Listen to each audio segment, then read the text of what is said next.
Hey folks, welcome to another Triple T Thursday. For those just joining us, that's Tools, Tips, and Talk, where we'll discuss info for the knife maker. If you watched last week's episode, we had a fail. We're working on the intermediate series Bowie knife, and after the heat treat, we had a crack. So that's just the way things are with differential heat treats. So I've restarted the knife, got it all the way to where I was last week. This week, I figured I would phone a friend, an expert at Hamons, and this is Tre Hill from Tre Hill Customs. And if you don't know Tre, he is a premier culinary maker, mostly Japanese culinary knives with the most amazing Hamons you've ever seen.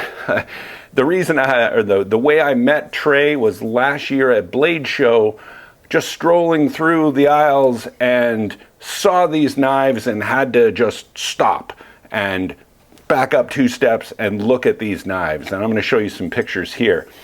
The action he gets in his Hamons is just incredible. So I figured I would get Tre on the phone, ask him his process, and pass it on to you guys, and maybe we can make this Hamon in this knife even better.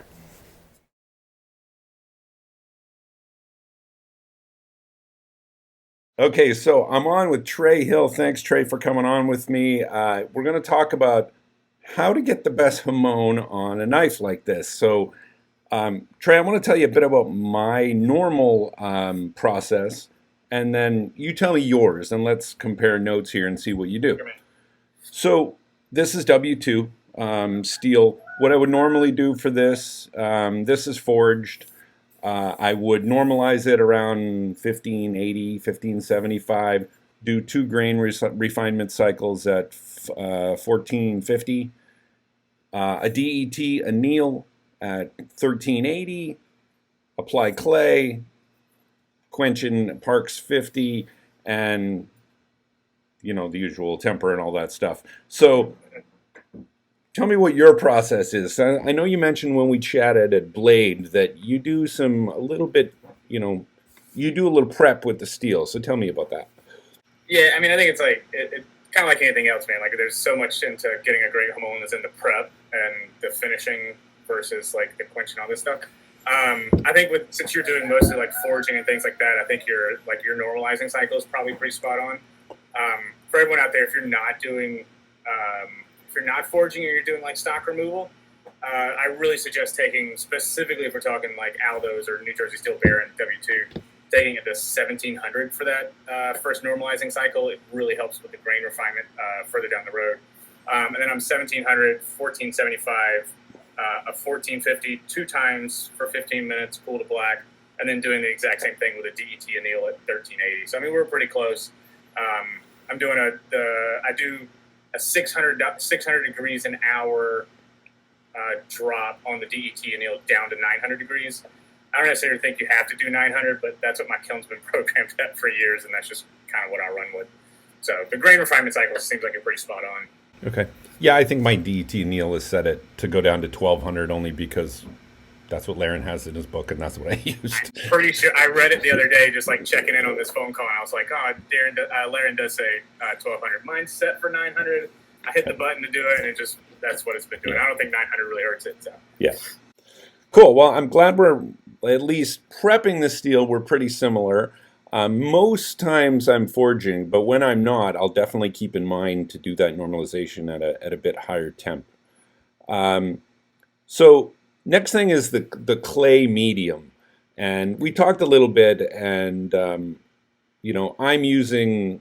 Honestly, I don't remember where I got it. I got it years ago, but it was thinner back then, but it's kind of thick and gloppy right now. It takes forever to dry. It cracks when it dries. Maybe not the best medium for a Hamon clay. So tell me about what you're using and what your process is for that.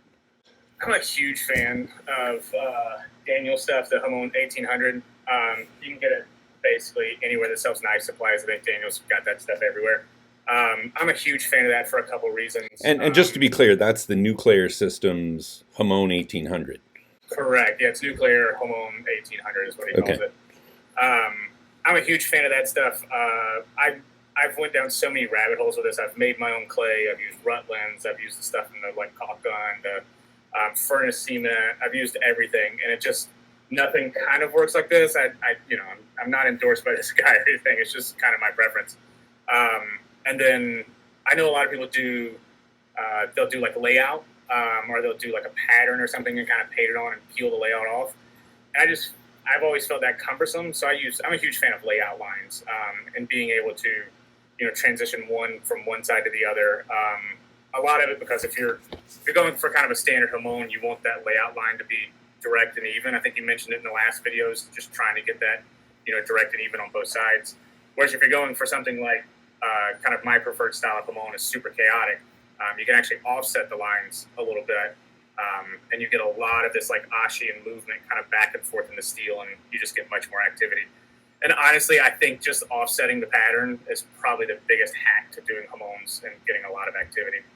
So when you say you're drawing the layout lines, you're kind of drawing, because you showed me earlier, you're drawing lines, and then between those lines, you're putting like little dotted lines and having the exact same angle on the other side, and then you're kind of drawing. So how are you applying that hamon clay? Like, what are you using for that? I use a. I thought it was right here, but I use a little paintbrush that I have basically worn to a nub that I can kind of stipple on. But honestly, like my favorite thing are these like little paint bottles, the little steel tip micro applicator, like little bottles.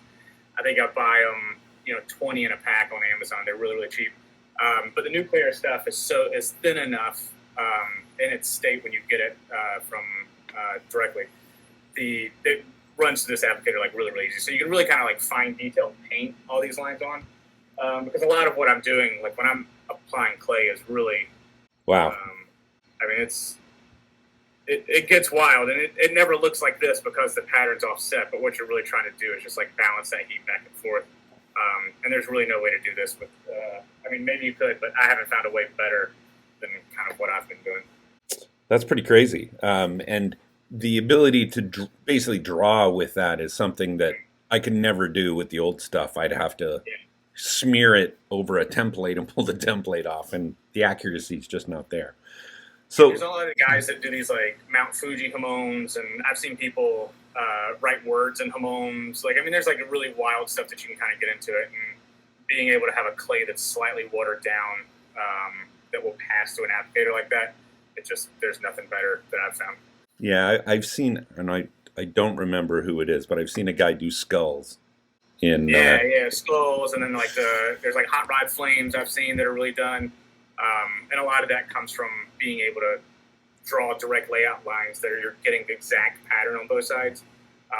There's some like very concentrated polishing that goes on, but another thing is making sure your quench is as thin as you're comfortable taking it. Actually, in most cases, thinner than you're comfortable taking it during the quench, because with hamons, I say if you're not trying to break them, you're not getting good hamons. Right. So. And what would you say your success rate is for? Oh man, if I'm doing, if I'm doing like a batch of 10, and I'm doing oil quenches, I'm quenching in Parks 50. I'm quenching in cold Parks 50. I'm not heating it up to 120 degrees or anything. I'm doing whatever it is outside. It's hot now, but wintertime, summertime, it's just whatever it is. And 7 out of 10 will survive. Wow. And out of those 7, I probably really only love 2 or 3 of the hamons, and those are the ones that I'm fully polishing out. And a lot of times it's you can erase a hamon in steel, but the second one is never as good as it is kind of the first time, and I think it just has to do with like carbon migration and force scale, and especially when I'm going thin already at the quench, to be able to take that much material off, usually there's not enough for it to survive a second time. So right. There's a lot of loss associated with it, but you get some cool stuff if you kind of cross your fingers and hope for the best. Yeah. Well, if you're having 30% failure rate, then maybe I feel better about cracking my first blade. Yeah, I mean, it happens all the time. I mean, I put a lot of effort into some, and like for Blade Show, I had some really, really nice. I started with a batch of 10 Yanagibas for Blade Show, and I think 4 made it to Blade Show. So. Wow. Yeah. Wow, that's crazy. But I mean, I've seen the end product, and it's mind they're really blowing. cool. I mean, they were really cool. So yeah. I mean, Yeah. it was cool to have them out and have people walk around and see them. Yeah, so what about the actual? So you put the clay on, and then you told me you dry that with like a torch, like that stuff. Oh yeah, man. I've got a benzene torch or a benzomatic torch or whatever here. I think most of the furnace cements you have to like let them stay and sit for 24 hours, otherwise they crack and fall off. Daniel stuff, man, and I feel like this is almost like an ad for the Hamon 1800, but it really is just kind of the superior way to do clay. You can hit it with a torch. You don't have to put it on as thick, like a very small, like 1/16 inch layer will absolutely get you a great Hamon in there. Nice. And you don't have to wait. You can just batch out and go through. Wow. Yeah, that's huge because I usually have to plan out. Oh, I want to quench whatever this day, and I need to put all my Hamons on the day before or 2 days before in case I have a crack or something like cracking. Yeah, I really drill them. I'm just if I'm doing a batch of Hamons and I try to do them in batches, I just for some reason my mind works well doing batch work. If I'm doing batches, I am just absolutely I'm hitting them. I'm doing one side, drying it with a torch, flipping it, doing the other side, drying with a torch, hanging it up somewhere, and then I'm just going through the heat treat cycle. So I can grind, put clay, anneal, heat treat, and basically get to a finished state to see the Hamon all in one day, which is, I'm only part-time doing this, so being able to like do this on a weekend cycle is really kind of cool. So yeah, that's crazy productive being able to do that. So more about the actual quench. I've heard mixed things. Some people, when they're doing a differential heat treat, will not agitate the blade in the oil. Like what exactly are you doing when you actually physically do the quench? I'm getting as close to not doing a fireball as possible, or as close to doing a fireball without getting a fireball as possible. I think if you're doing the forged and fire thing, I think that's entirely too soon. It's not quite. It's too early of an interrupted quench, but I am absolutely doing interrupted quenches on just about everything. I'm quenching in oil. I've tried water. I've tried brine. I've tried hot water. I've tried oil with water on top. I've tried the whole thing. Oil with water on top. That sounds dangerous. You can layer it, so you can it's just like you can layer it like you oil and water, so it'll sit on top. So it kind of there's all kinds of thoughts. Like, look, COVID was a weird time for us all, so I was just trying a lot of things. But yeah, I'm using just room temperature parts 50 in a vertical quench. I'm not edge quenching. I'm tipped down, and a lot of it's feel. I do prefer to use bare hand tongs so you can feel the kind of the vibration of the tong when this thing's really rocking when you first quench it. And it's maybe 3 or 4 seconds, and then you're interrupting, and then I'm interrupting the quench, watching basically the blade dry again, and then as soon as that blade's dry, I'm back in the oil for it to cool down completely, really until I can manipulate with my hands or manipulate it with a hammer or just like do final straightening just to make sure, and then it's directly into a temper oven because these things are. If you're teetering that edge, they really want to crack. And I've had some really, really cool ones that I've come out the next day and they're just on the bench cracked. So there's so much stress in these blades. Bummer. But that's interesting. I've never thought of doing I've heard of interrupted quenches, but I've always assumed it was between two mediums, meaning water to oil or oil to water. So that's interesting. Your oil 3 to 4 seconds, out for a couple of seconds, and then back in. Yeah, and none of this is really science, but I feel like from doing this that, clay acts like an insulator up to a certain point, and then as the steel is cooling during this quench, I think that clay kind of radiates some heat back in, so you get some really weird movement. Even the solid parts of Hamons that I'm doing, you can still see like a wave and a movement through it, not just like, the ashi from, the small micro, the sub, whatever they call it, the subsurface level Hamon that's not, straight through. It just gets really nerdy about it though. That's cool. So then, let's assume we have a great hamon. How do we bring that out on the blade? Like, what's your process for really polishing that out and finishing the blade? Oh man, it's mirror on the wall time. Like, it's a lot of work. I mean, me and a couple of people, we all use these we use these multi tools, which is really great. But I'm 400 grit from a belt, and then I'm going to stones, guess wine stones. That goes from 400 grit to 1500 grit, and then Wow. Back to these guys. They make a felt polishing pad that works on here, and then that's 1500 grit to 20,000 grit before the edge. Jeez. Yeah, but you're going like I think all of your blades or most of your blades, you're going with like the shiny finish. Yeah. I mean, most everything's like a full. Right. Oh, that's incredible. But yeah, it's a full mirror polish on these guys. I mean, you can. Yeah. It is a full mirror polish, and kind of any way you look at it, because some of them with hand sanding, inevitably, like, you get streaks even when it doesn't matter how far up you take it if you're constantly going back and forth like this. And being able to use the multi tool, it kind of it's kind of orbital sander almost. You just don't see those marks quite as well. And then I'm etching in full strength ferric. I'm a huge fan of one really, really hard edge.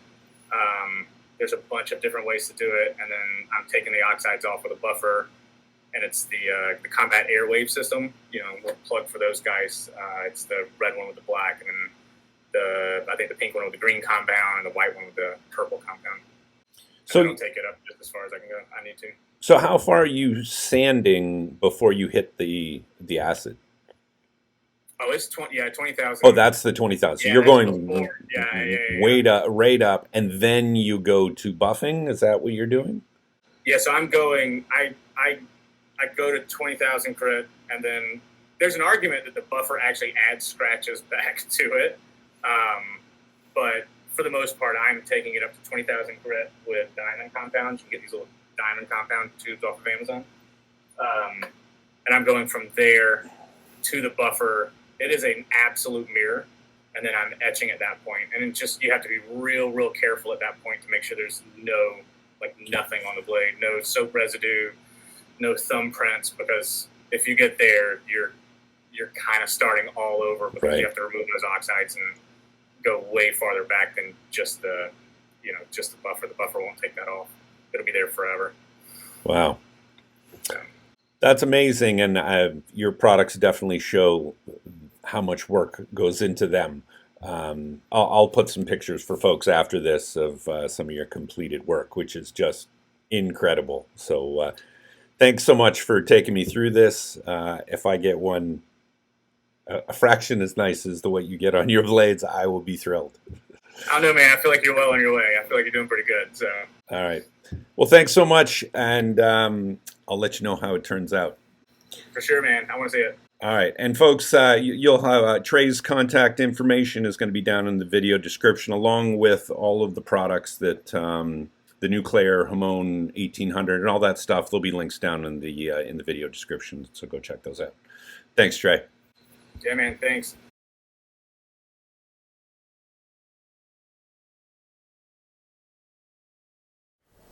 Hey folks, remember, if you need anything for knife making, whether it's steel, handle material, pins, G10, tooling, you name it, go check out Maritime Knife Supply. And they now supply all the abrasives for what I use here on Triple T. Go check them out, folks. So I'm ready to put the clay on this knife. Per Tre's suggestion, I ended up going just with these layout lines. The way I did this was just take a ruler, and I just actually used the width of the ruler, drew a line on each side, went all the way down the blade, and then went kind of in between those lines and just put the dotted lines. On the other side, I just did a dot and made sure I got the same angle. On the other side, where there was solid line on one side, it's a dotted line on the other. So they're just staggered. Now I'm going to apply the clay, kind of a long line on the dark line and a short line on the dotted line. And that'll be kind of a little bit more opposing, like Tre was referring to. The guys at Nuclear Systems were nice enough to give me a jar of this Hamon 1800, which is what Tre suggested. So we're going to try this. I put this in just a little bottle here just to make it easier to apply. It is quite liquidy, which is I'm not used to, but maybe that's good. So we're going to try and use the applicator to make those lines.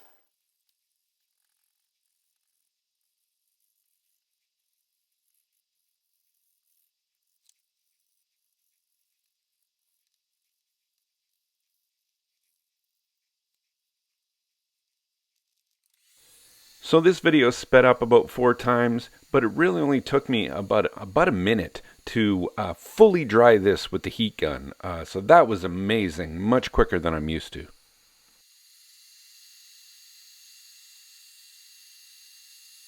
So here's the completed clay, and you can see it's not that thick. But I love the fact that I can just hit this with a heat gun and it is immediately dry in seconds. So that is amazing. So I'm ready to heat treat.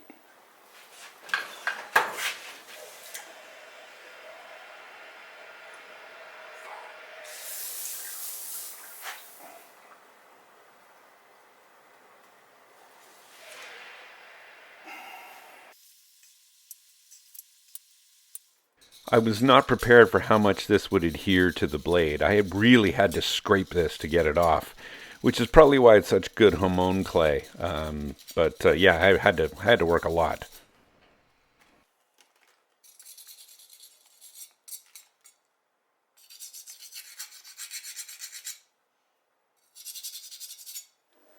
So here's the blade after temper. I did grind one side just to check the Hamon, and so there's the Hamon on this one. It looks amazing, and when it's polished out, it's going to be even more impressive. So I'm going to finish the grinding on this, and yeah, then we'll have a knife ready for a guard.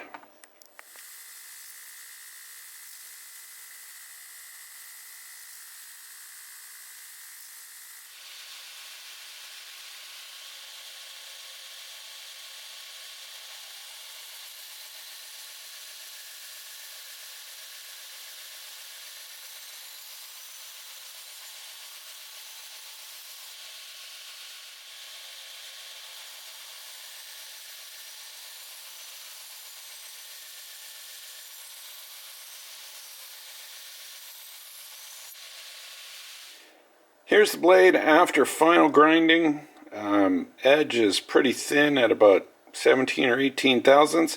And if I get it in the right light, you can see that Hamon. It looks really good. I expect to get quite a lot of the wispy, ashy portions of the Hamon. So that's all for today, folks. We will start on the hand sanding and then the fittings in the next episode.